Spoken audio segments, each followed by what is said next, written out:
La Digue Island is the third most populated island in the Seychelles. However, unlike the country's other major islands, it's known for its slow pace of life, with bicycles being the main mode of transport. But increased tourism and economic growth have seen La Digue become more modern, threatening its old way of life. CGTN's Diana Montango visited the scenic island and now reports. With a population of at least 3,000 people, the people here in La Digue in Seychelles take pride in using bicycles as a form of transportation. And as a Roman in Rome, I'll hop into one and discover the city with you. It is 12 p.m. here, a usually busy time of the day on this island. But unlike in other major urban areas, it's not buses and cars that make up the bulk of the traffic. It's the island's famed bicycles that are the pulse of local transport services.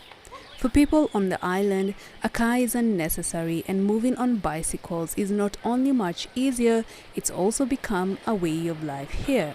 It is a very quiet island, and bicycle is a way for us to get around a little bit more. Tourists also partake in the local tradition and rent bikes to explore the island. Previously, La Digue appeared to have been stuck in the past, but not anymore.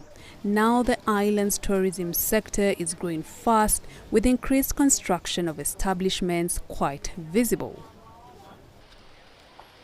The growth has also seen more cars and buses brought to La Digue, but some locals are worried about the increased use of vehicles on the island. I've had a dog that was hit by a vehicle here, and my dog died because there's no vet services here.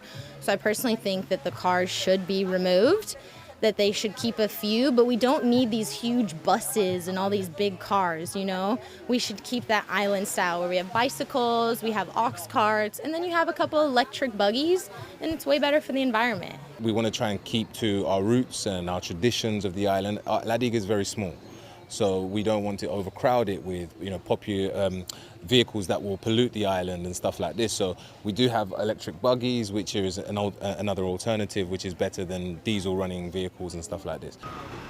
In line with its clean energy policy, the Seychelles Transport Ministry now restricts the number of petrol and diesel-powered cars allowed on the island.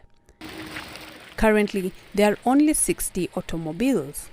For the longest of time, bicycle were the main mode of transportation. But of course, cars have been introduced on the island with the increase in development, having hotels, having a hospital and other facilities. Of course, people will have different reasons why they would need a car on the island. The taxi operators telling you they need to carry luggages during the time of rain, what do they do and all those things.